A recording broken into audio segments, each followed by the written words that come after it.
I think we're around the same age, and I think what's weird about our age group is that we lived through like the first of all the shit that these kids are enjoying right now. So like we had the first computer, like we had the first like the touch tone phone came, and then we saw the Yeah, video beginnings, the games, video cable. games. We saw the beginnings of the internet. Like we had all this bullshit equipment that we thought, this I don't know if this is going to be a thing, and now here we are now. But then our worlds overlap. Like you just talked about having trading cards. Like kids don't know, but with the internet, you don't need trading cards.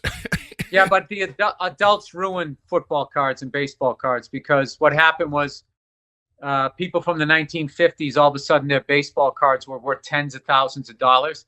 So then the kids in the 70s, like, you should save these. These will pay for your college someday.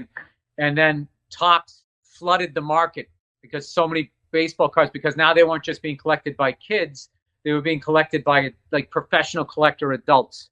And then it just got ruined. And then there were no rare cards because there'd be 9 million Pete Rose baseball cards that year. So then Upper Deck and them had to make them deliberately hard to get, a few of them, made them rare on purpose. And the whole thing just got perverted or whatever. And all I wanted to do was just buy the complete set so I could go through them like multiplication flashcards. Dude, I used to know the heights, the colleges they went. I knew all the offensive linemen. I mean, and year after year after year when I collected, there was a few guys would leave or get traded, a few new rookies, a few guys would retire, but you still had that core that you knew. But that's basically Google now. That's basically like you go to the team page and you go, oh, offensive lineman. Let me find out about him. Now you can find out like what school he went to. You can find out like their salary. No, there's salary, a lot more his kids. You can find out so much information now. Isn't that what that was? Do you are you saying you cherished that before? You cherished that way it was before, as opposed to all this information now? Well, I just think I'm stuck in the past, and they were mine though. Yeah, I got you. That's what I loved, and I laid them out, and I'd look at them, and football players were bigger than life to me. Like I used to think their shoulders were that big. When I was a little kid, I'd walk around like this. My mother'd be like, "What are you doing?" I go, "I want to be a football player." She's like, "Those are pads."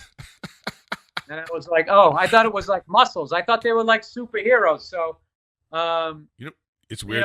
They're actually small. I think any time they're small now. They got real big into the 90s, but I think, it's the internet. Is having a lot of positive results on as far as kids. It's weird.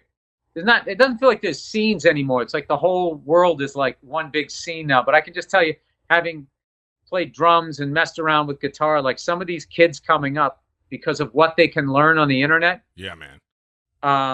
And with their God-given talents that I wasn't blessed with, which is why I became a comedian.